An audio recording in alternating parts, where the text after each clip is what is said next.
Welcome to Marvelous Disney, the podcast that discusses the most recent doings of one of the more dynamic divisions of the Walt Disney Company, which is, of course, Marvel Entertainment.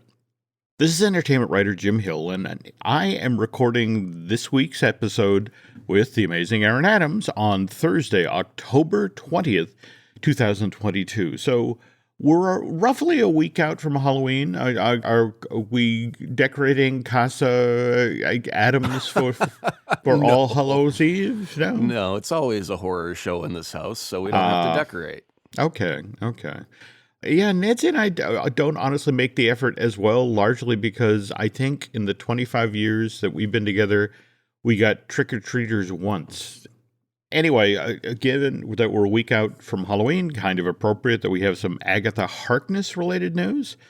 That witchy Marvel character who made her Disney Plus debut back in January of 2021 on WandaVision, and then went on to earn her portrayer, Kathryn Hahn, an Emmy nomination for Outstanding Supporting Actress in a limited series or anthology or movie, is now getting her own limited series, Agatha, Coven of Chaos. And Brooke Geiger McDonald chatted up Ms. Hahn as she walked on the red carpet at this year's Chicago International Film Festival earlier this week. And Brooke asked Kathryn for an update on this WandaVision spinoff. And Hahn revealed and said, "We're in the middle of getting the Coven ready, and it's going to be very delicious. We start shooting in about a month." So I myself am really looking forward to Agatha, Coven of Chaos. Also because who else is rumored to be part of that show, which we'll get to in a moment during the news portion of today's podcast. And as always, the news portion of Marvel Us Disney is brought to you by Storybook Destinations, trusted travel partner of the Jim Hill Media Podcast Network. For a worry-free travel experience every time, please book online at StorybookDestinations.com. Now, before we jump in here, Aaron, have you been paying attention to all of the casting news over the past week? Which casting news, specifically? This ties in with Ironheart, which, again, another limited series Marvel Studios is doing for Disney+. Plus. It's been shooting in Atlanta since June. Was Ironheart coming before or after Armor Wars? I want to say it's coming before. Okay, so it could be a catalyst for... Okay, go ahead. Okay, because, again, the Riri Williams character will be making her MCU debut next month. She's a featured character in Black Panther, Wakanda Forever, being portrayed by Dominic Thorne, and Disney is looking for different ways to raise awareness of the Black Panther sequel. So there's a new Target ad, which just dropped back on Tuesday this week, which is actually built around the Riri Williams character, showing her serving as the inspiration for this young black girl who's taking out a project in her science class. And again, it's just, Disney doesn't miss a promotional angle ever. Anyway, Ironheart's been shooting in Atlanta, Chicago. Production should normally be winding down at this point. Again, it's a limited series, but Marvel Studios recently announced a few new additions to the Ironheart cast. We have Paul Calderon of Pulp Fiction and Bosch fame. He's coming to this limited series in an undisclosed role. That news comes by way of Deadline.com. Likewise, Sonia Dennis, who recently scored an Emmy nomination for her writing on HBO's A Black Lady sketch show, has also joined the cast of Ironheart in a yet-to-be-revealed role. And that news comes by way of Variety. So Ironheart, 6 episodes, supposed to debut in the fall of 2023. So Aaron, at this point, we're a year out, really, from seeing anything that's been shot in Chicago and Atlanta over the past 5 months. They better be hour-long episodes, otherwise I'm already feeling cheated. Well, but again, we're going to get to meet Dominic Riri, who's supposed to be this genius inventor who's created the most advanced suit of armor since Iron Man in Wakanda Forever. And in that section of the MCU timeline, Riri is this brilliant kid studying at MIT up in Boston. Not sure what happens, but where the story picks up with Ironheart, Ms. Williams is back in her old neighborhood in Chicago, where she's now interacting with Anthony Ramos's character, Parker Robbins. Now, does that name ring a bell to you at all? Not at all. No. All right. This character in the Marvel Comics made his debut back in July of 2002. Robbins, who was just originally a petty criminal, somehow gets the upper hand in a battle with a demon, who's then forced to surrender his hood and boots to Parker. And once Robbins puts these items I'm just on, imagining the scene from the Terminator. Give me your clothes. I want your jacket and your sunglasses. I have defeated the demon. I will now gain your powers. I am level 4 Terminator. Okay. It just sounds ludicrous when you just read it so point blank like that. I'm sure it looked great in the comics, right? It always looks great in the comics. But when you just read the bullet points, sounds kind of silly. But go ahead, please. It does. And now I really want to see Anthony do Schwarzenegger. But okay. Right, yeah, okay. All right. Once Robbins puts these items on, he gains superpowers, such as levitation and invisibility. Parker gets his superpowers through supernatural means, magic, whereas Riri gets her superpowers through tech and her own good old-fashioned know-how. So this is what's supposed to make Ironheart different from all of the other limited series that Marvel Studios produced for Disney Plus today. It's supposed to be the very first show where characters who have very different sources for the superpowers, tech and magic, face off. And I'm not sure if I actually buy into that sort of creative conceit, that this is going to be the first show where the tech and magic face off, because didn't that happen in Avengers Infinity War with Doctor Strange? And if he wasn't tangling with Thanos, he was dealing with Tony Stark or Peter Quill. Well, I mean, you put Doctor Strange up against anyone, and it's because he's like one of the only magicians, so it would be magic versus X, whatever his opponent is. Yeah. But I think the point that they're driving at, more or less, is if you look at Iron Man 1 as a film, it was an Iron Man suit versus a bigger Iron Man suit. Yep. If you look at the Incredible Hulk, it was a Hulk versus an Abomination, just another Hulk type thing. If you look at Ant-Man, it was Ant-Man versus the Yellow Jacket, which also shrunk down, Mini versus Mini. So usually when you have the origin story, and it does go even to Doctor Strange because he was doing magic versus magic. So in their origin stories, it's usually them plus a photocopy of them in photo negative. I'm the good version of Mini-Me, you're the bad version of Mini-Me. So goes the plot to Ant-Man, right? So I think in that sense, they're saying, we've done this formula so many times. And I think they even brought it up in She-Hulk about how formulaic some of these things can end up being. True. And Kevin replied with, "Who is saying these things? I'm saying these things, Kevin." Yeah, they can be formulaic in those extents. So normally, if you do have a girl who's building a tech suit, she's usually got a best buddy who's also building a tech suit, and then they have a tiff, and then they have a tech fight. And that's not the case in this. It's going to be tech versus magic right from the get-go. And she's not tested her suit yet, right? Maybe. Or maybe in Black Panther, she'll get to test a little bit. Who knows? But it is a different tweak on their normal introduction show formula. Thank you for using the word introduction, because what also is supposed to make Ironheart special is that once Parker Robbins acquires his magical powers, this former petty thief becomes a well-known figure in Chicago's criminal underworld and eventually forms his own crime syndicate, which is when his activities reportedly catch the attention of another Marvel Comics character who has magical abilities. Mephisto? Am I saying that name right? Yeah, Mephisto. Now, okay, so Mephisto, way back when Disney Plus was starting and we were getting our very first WandaVision, right? There was always a rumor, Mephisto's in the background, guys. Mephisto's coming up next episode. I can't wait. Did you see it? That was a hint towards Mephisto. I know it. I know it. And it didn't happen. Like, Mephisto never showed up. And then, I don't know what the next one was. It could have been Loki, but it seemed like there were 2 or 3 Disney Plus Marvel shows where people go, oh, guys, Mephisto, right around the corner. They're hinting at it. And it's never, ever happened. So now that we've got it, is this confirmed? I brought up Mephisto because over the past week, the internet has blown up over the news that Sacha Baron Cohen of Borat fame has reportedly been cast for a role in the MCU. And this is a role that's supposed to be prominently featured in several upcoming projects, reportedly Ironheart and Agatha, Coven of Chaos. Well, the Agatha connection isn't so bad, but let's back up. Most people, I think, when they heard the Sacha Baron Cohen connection in that story, immediately did a Borat impersonation in their head. They go, that's nice, or whatever the Borat thing was. And they immediately laughed off the idea of him playing the character because he's so associated with Borat. But he's a very, very versatile actor. He is. Who's very chameleon-like. And part of his shtick is the fact that he can do some deep makeup and become a different person entirely and fool people.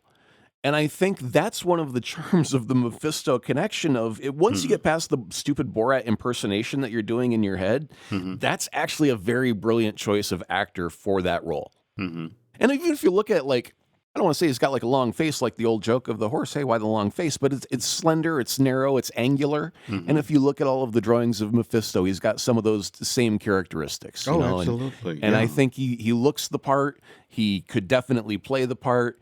And Marvel hasn't made too many horrible choices when picking an actor for a character. They see something there.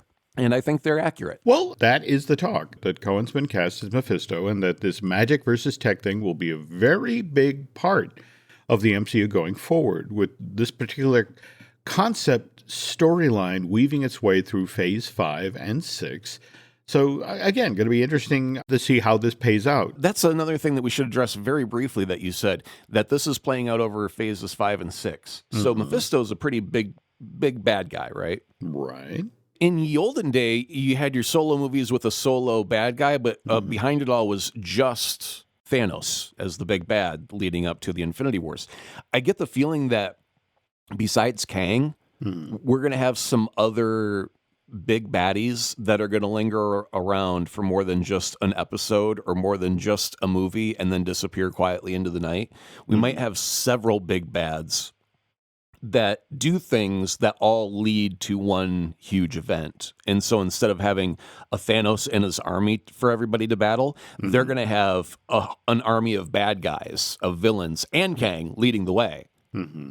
That everyone has to overcome as well, which may make for that. You know, you said that in an earlier episode that they wanted to do a bigger battle than Infinity War and Endgame. Well, that's how you do it, is you add more bad guys. You know, you've got all the good guys, now you add more bad guys and voila, bigger, instead of just Thanos and random baddies, right?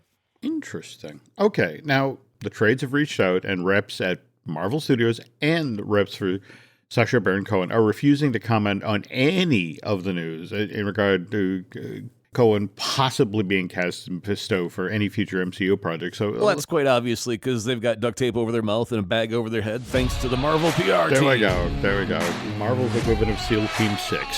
So, Yep. Apologies, folks, but we're probably going to have to wait till fall of 2023, which is, again, when Iron Man and Agatha Coven of Chaos both supposed to debut on Disney+. That said, one piece of casting news which Marvel Studios initially dismissed as a rumor, the company is now happy to admit is the real deal. And I think we talked about this on the last show about Harrison Ford replacing the late William Hurt as General Thaddeus Thunderbolt Ross coming into the MCU. And he's officially going to make his debut in this role opposite Anthony Mackie in Captain America New World Order. Right now, we're going to call out to our friend Pascal in Canada. And I'm going to say, what if he shows up in the Thunderbolts movie, Pascal? What about that? Huh?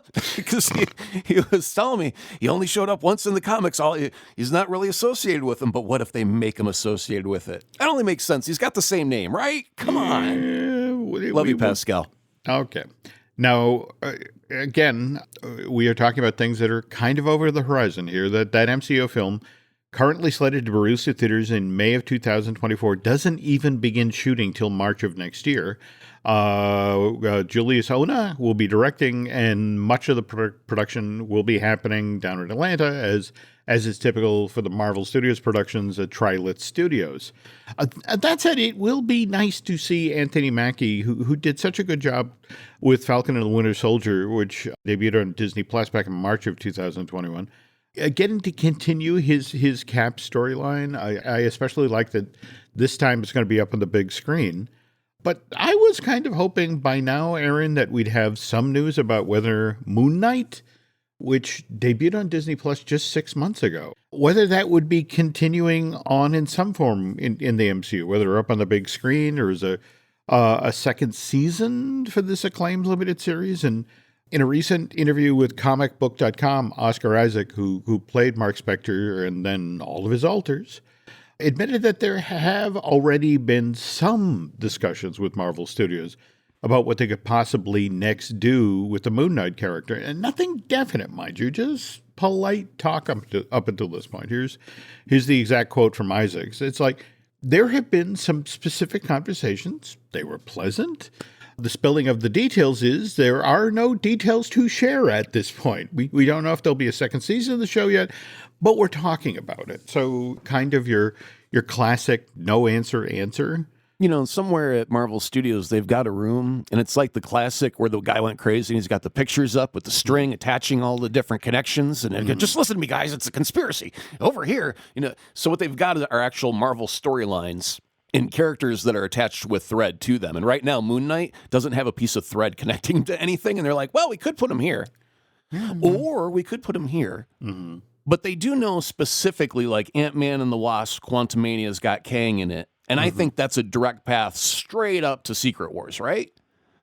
That's like a main highway with no off ramps going to that direction. Whereas Moon Knight, he's on dirt roads right now, off in the woods with a map going, where the hell are we going, guys? I don't know. I think we should go left. Where do you guys want to go? You want to go right? And they just haven't decided the path for him to get to the place that they want him to go just yet, because right now all the pieces are all in motion except for like 10. And it's kind of like, do you jump on that train while it's moving, or do you jump in that taxi while it's moving?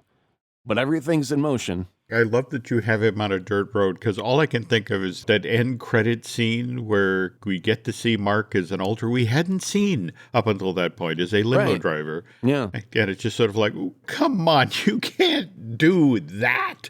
There's more to explore. You just told us. On the other hand, we go from your classic no answer to now the news coming off of the now completed She-Hulk Attorney at Law. And remember, for months now, we've been talking about how this limited series at Disney had some behind-the-scenes trouble as they struggled with what's the right tone here, how much breaking of the fourth wall is too much breaking of the fourth wall. But now that She-Hulk has officially stuck the landing, both series star Titania Maslany, did I finally pronounce that right? There you go, Maslany, yeah. Okay, the show had to be over before I could finally say it right. Maslany, damn it. And then Jennifer Gao, this limited series creator, these two ladies have been super chatty about what actually went on behind the scenes in the creation of this limited series. Take, for example, that whole Kevin, the person in charge of the MCU, the gag in the show that actually a robot, super intelligent algorithm. To hear Titania talk, Kevin Feige was very much on board with this idea that spoofed his own role at Marvel Studios, that he immediately got the joke and quickly embraced the whole meta idea that Maslany's Jennifer Walters' She-Hulk character would then serve as the voice of the Marvel fans and ask all of the questions that we've been wanting to ask Kevin about what's going on with the MCU. So when it came time to lock the look for Kevin the Robot, Feige reportedly briefly fought with Gao when it came to what this character would look like. To be specific, Jennifer wanted Kevin the Robot, the AI, to be wearing Feige's ever-present baseball cap, and Kevin balked at this for a bit. And so Jennifer describes that in this big meeting in front of 20 people, I said, Kevin, if you're not going to let me put a hat on that robot, then I quit. There was like a split-second pause, and then Feige says, well, thank you very much, Jessica. You've done some great work for us, and we really appreciate everything. But I guess at this point, the visual development supervisor, Sue Jackson, who did all the visual development on She-Hulk, came up with a compromise. So the idea was that they tweak the design of Kevin the Robot so there would be a piece of metal that stuck out over his three-lens eye doohickey that sort of looked like the brim of a baseball cap. And so, so everybody... And the semicircle behind it sure gave that dome head appearance behind it, yeah. It did. Now, some people, there's always a complainer and a hater or whatever. And they thought the gag where she busts out of the Disney Plus menu was too much, too gaggy. Yep. And there are people who would post in response to that, then you don't know the character, because there's a comic book where she ripped herself out of the page of the comic to bitch at the writer for having a bad ending. I just saw it. Is this the one that actually has her busting through the cover? Yeah. Yeah. I mean, Yeah. I love that this whole idea did get tied back to the original comics, but Right. and again, one of the elements that I loved about the finale of season 1 of She-Hulk was the scene in the backyard with Matt Murdock showing up to sit down with the Walters family. And with production of Daredevil Born Again, supposedly getting underway February of next year, Maslany is reportedly checking in regularly with Chris Cox about when she should be reporting for work on that Marvel Studios production for Disney Plus. It's weird. She's also been seen buying a lot of lip gloss lately. Hey, has anyone seen Matt Murdock? Well, she goes on to say, I keep texting him like, am I required on set today? And he's like, we'll let you know by lunch. But he keeps putting it off. I've been waiting outside the set in my She-Hulk costume. So just put me in, coach. And she's now pitching ideas. Hey, what if She-Hulk decides she doesn't necessarily want to be an attorney, but more like a personal masseuse? Like I could learn to do a deep Swedish massage. Hey, Charlie Cox, let's get him on the phone. See how he feels about deep Swedish massage. I just, again, given what great chemistry these characters had in the penultimate episode when Daredevil and She-Hulk teamed up to take down what was his name again? The frog character, the super. Yeah, I have no idea. Yeah, I was just happy that they put Daredevil in broad daylight in his costume, so I could get a really good look at the color scheme, because it's red and yellow with stripes of gray. And the stripes of gray is what caught me off guard. Was like, oh, okay. So, yeah, it looks really, really good. I wonder if they're going to keep that design for the Daredevil Reborn. Well, speaking of which, on the second half of today's show, we're going to talk about where this character goes from here. The family that vacations together stays together. At least, that was the plan. Except now, the dastardly desk clerk is saying he can't confirm your connecting rooms. Wait, what? That's right, ma'am. You have rooms 201 and 709. No, we cannot be 5 floors away from our kids. The doors have double locks. They'll be fine. When you want connecting rooms confirmed before you arrive, it matters where you stay. Welcome to Hilton. I see your connecting rooms are already confirmed. Hilton, for this day. Wish you could become a morning person? You know the type, up before the sun, early morning runs, first one to the office with donuts and a smile. How do they do it? Easy. With the new Galaxy Watch 8, sleep tracking and personalized insights from Samsung Health help you improve so you can wake up to a whole new you. One who, dare I say it, skips the snooze? It's possible. Train your sleep with Galaxy Watch 8. Learn more at Samsung.com. Requires compatible Samsung Galaxy phone, Samsung Health app, and Samsung account. Does it ever feel like you're a marketing professional just speaking into the void? But with LinkedIn ads, you can know you're reaching the right decision makers, a network of 130 million of them, in fact. You can even target buyers by job title, industry, company, seniority, skills, and did I say job title? See how you can avoid the void and reach the right buyers with LinkedIn ads. Spend $250 on your first campaign and get a free $250 credit for the next one. Get started at linkedin.com/campaign. Terms and conditions apply. Anybody who's listened to Marvelous Disney up until this point knows that Aaron is a big fan of Daredevil. I mean, is it both the comic as well as the Netflix show, or how far does our love go back for the man who has no fear? Well, because Spidey and Matt both inhabit New York City. Daredevil seemed to crisscross through Spider-Man's path in the comic books quite a bit. Mm-hmm. So just through those tenuous connections there, he was like one of the earlier introductions of another hero that wasn't Spider-Man specifically related. And so, I had a few of the comic books, but I didn't collect them regularly. I would just kind of go by what cover looked cool, or if someone recommended a specific storyline, I'd pick up an issue or two here and there. And that was about it. But like when the movie came out with Ben Affleck playing Daredevil, like working at the radio station, we had premieres, so we would see these, a day or two before they actually came out to the public, and then do reviews and all that jazz. And at the time, we really did enjoy the Daredevil movie for what it was, because we didn't have a lot to compare it to at the time. It's like, well, that could have been worse, right? Mm-hmm. when you're coming out of the theater going, that could have been worse. It's not the greatest starting off point, but I ended up seeing the extended version, the unedited, the director's cut, I guess, of that particular Daredevil movie, and it feels like a much stronger movie. It is longer in the sense that, you don't get to spin it as many times in the theater per day, so you won't make as much money per day, but it's a better movie. And I think it would have stayed longer in the theater had they kept it intact that way. And that's an argument for another day. But there was a lot of subplots, a lot of B storylines that help inform you of the character. Well, I guess what intrigues me is if you drill down into the credits of this film, which you're right, I came out in 2003.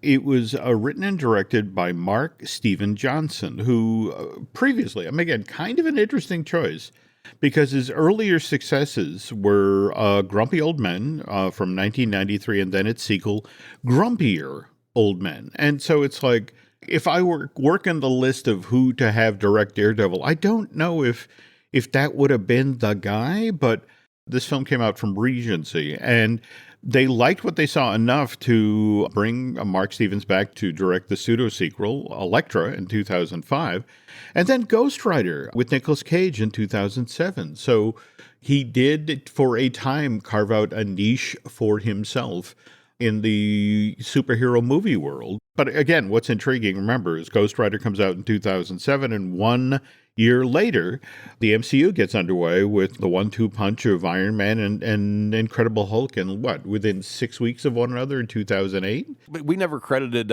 in She-Hulk the line from the Hulk when he's on the phone where she says, yeah, but he tried to kill you. You tore up, Harlem. And he says the line, yeah, but back then I was a different person, literally. And I was like, man, they really swung for the fences on that one. Okay, go for it. Yeah. But just to double back for a moment about Daredevil, is that there are a number of Marvel characters that we know and love today. Captain America or Namor the Submariner, who's just now going to make his debut in Black Panther Wakanda Forever. But there's also this weird window of time in the early 1960s where it's like there's this white hot thing that's happening at Marvel, between Stan Lee and Jack Kirby and the crew there. But, we get the original Fantastic Four #1 comes out November of 61. First issue of Incredible Hulk comes out May of 62. Spider-Man is introduced in Amazing Fantasy 15 in August of 62.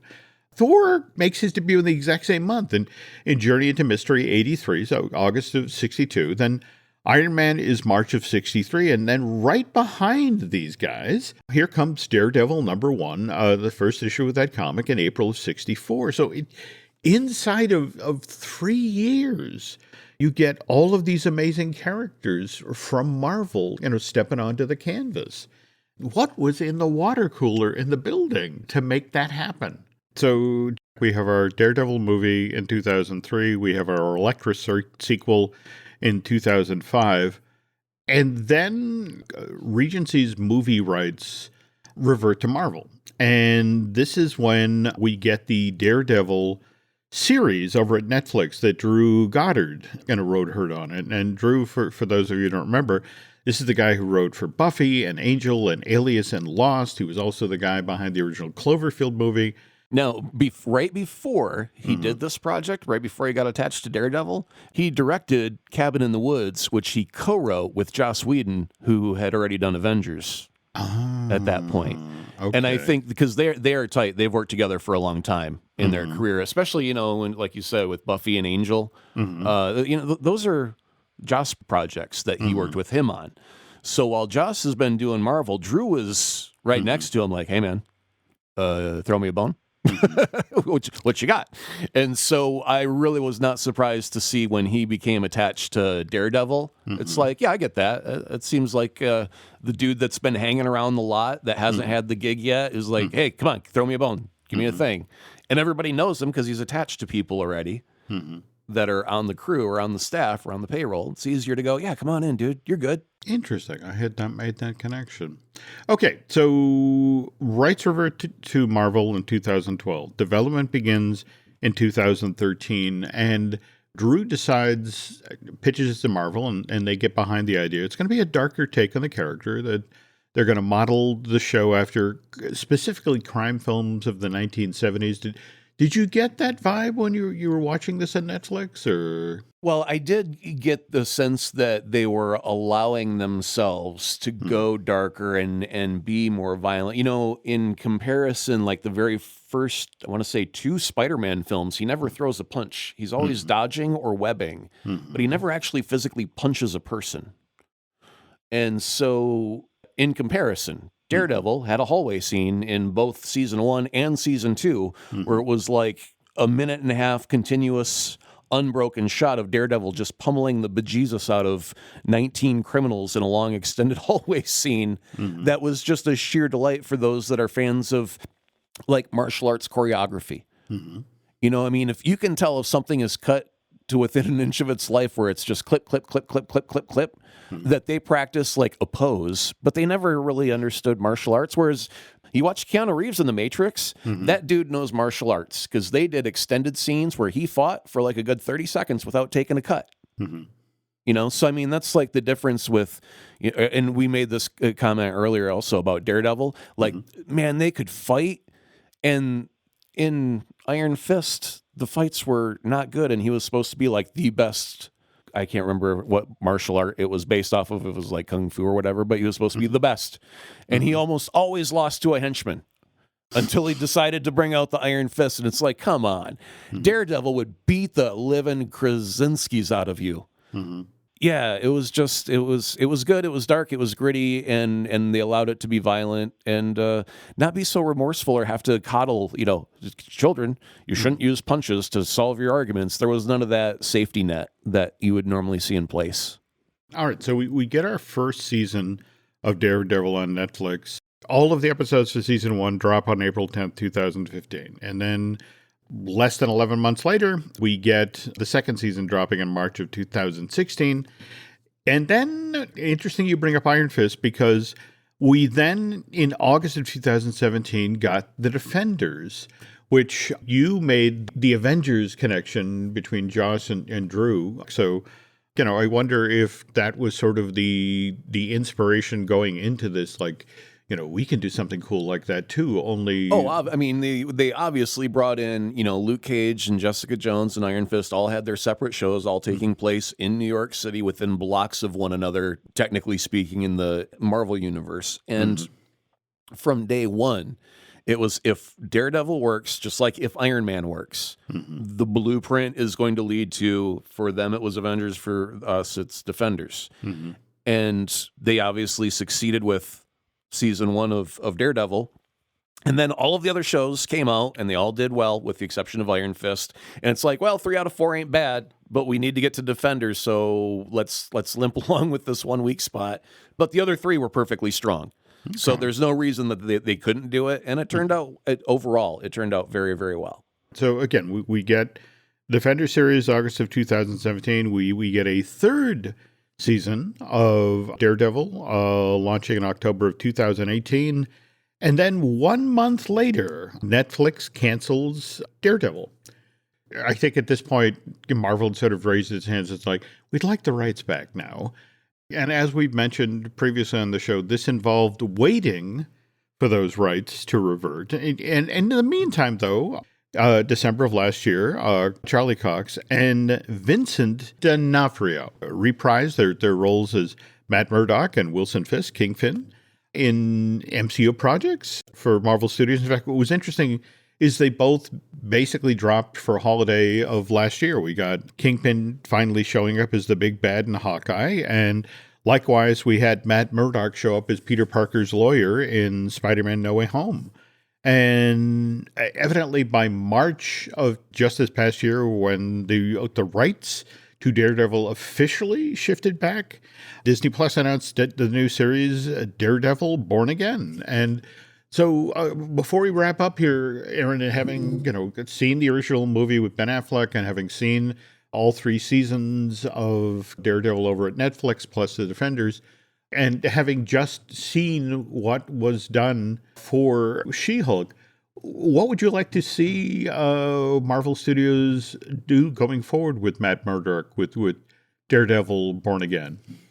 The one thing that in the Netflix version that we really didn't get a lot of were those 4 specific heroes that make up the Defenders did not get to interact with any of the other MCU. They were 100% separated by a gate that was called the Netflix deal or whatever. And so now that Matt is obviously been in Spider-Man, he's been in She-Hulk, we are getting to see what I'm hoping for more of is more interaction within the MCU with the other characters, because a lot of the fun moments within the MCU happen in team-up issues.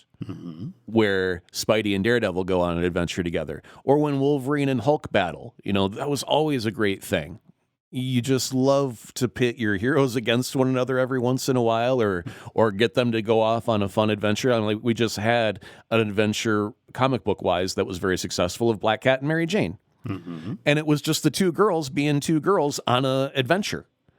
And it was cool. So I think now that he's within the MCU, we'll get to interact more with it in a more proper way. But in the same notion, I've also complained about Spider-Man. Like, he's always got to have someone next to him. He can't just have a solo Spider-Man adventure. Why has he always got to have, like, Sam Jackson there or Tony Stark or whomever? Because I wanted Spider-Man just to have his own freaking thing for a minute. The difference is, though, Spider-Man's always been contained in a movie that's 2 hours long, right? And so when you put other characters in there, and it feels crowded because your time constraint is different. But here in Daredevil Reborn, it's going to be over a series of how many episodes did we have? An insane number, wasn't it? Like 16? I want to say, it's a surprisingly large commitment for the show. Right. So in that sense, you're going to be spending more time with the character where he's going to have, solo time, downtime where he's just him. I want to see interaction with Foggy. You got to bring back Foggy Nelson, right? Okay. All the characters that were from the Netflix series need to come back. I mean, the girl that played Elektra was fantastic in that series. Maybe find a way to bring her back. So bring back everybody that we love from the original Netflix series, and then let it be as violent as you want to be, because Daredevil is a punch you and beat you with sticks kind of person. So there should be repercussions for violence. People should get damaged and hurt, because that's the way it happens. So let it be a darker territory of the MCU. And also, if you allow for there to be a little bit of blood in your Daredevil series, you allow for a hell of a lot of blood for Punisher when he comes around. And then when Wolverine gets back into the scene, we can have claws that aren't bloodless. After they maim 30 people, there's not a drop of blood the whole time. I'm like, really? I guess people are made of air. They should have went like a balloon and farted away whenever Wolverine poked, because they don't bleed. They're just full of air, I guess. Anyway, if you're going to have violence, let it be impactful, let it mean something, because I think, it's kind of like the opposite of, if you don't show the blood, if you don't show people getting injured, then it makes it less, I can go out and punch someone and that's all right. If I don't agree with them, I can just whop them because there's no repercussions. It's all like the pretend movies. And I think you should show people get knocked out and go to the hospital, and then the guy that punched him gets arrested and has to spend a weekend in jail and go to court, and stupid stuff like that, because violence has repercussions, and that's kind of the point of some of these series sometimes. Was, if you remember how they handled Ben Affleck's case of Daredevil, was, he was beating the crap out of a bad guy, and the child of the bad guy saw him, and all they saw was someone was beating up my dad, and he's like, no kid, I'm not the bad guy. And that was like his moment of revelation of, oh, maybe I got to change my ways a little bit. And that's a very key instance for Daredevil specifically, about how violence can be impactful to the story of the character, what it means to him. Okay, now a new set of eyes. I'm definitely going to be intrigued to see how they tweak the formula as we go into Daredevil Reborn, which again doesn't begin filming till February of next year. So realistically, I guess that means we're not going to see any of this Daredevil series till 2024. But I guess gives me time to wade into the Netflix show and watch the 3 seasons that you've talked so highly of. So, but we'll discuss that on a future show. But in the meantime, if folks are until we get a new episode of Mud Up online, where can they find you online? Well, go to your favorite Twitter machine and type in @AzaProd. If you peruse my pictures, you'll notice, some people age like a fine wine. Mm-hmm. I myself am aging like milk. I'm just getting chunky and sour. But that's okay. That's okay. Actually, there are 2 of us who are doing that. Okay, well, if on the other hand you're looking for us, you can find me on Twitter and Instagram as Jim Hill Media, and over on Facebook as Jim Hill Media News.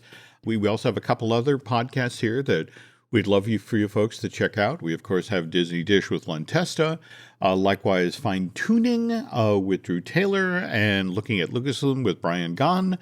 Beyond that, if you could do Aaron and I a favor and head over to Apple Podcasts to and rate and recommend the show you're listening to right now, Marvelous Disney. And if you really, really, really like what you heard, if you want to head over to Bandcamp and subscribe, that would be helpful.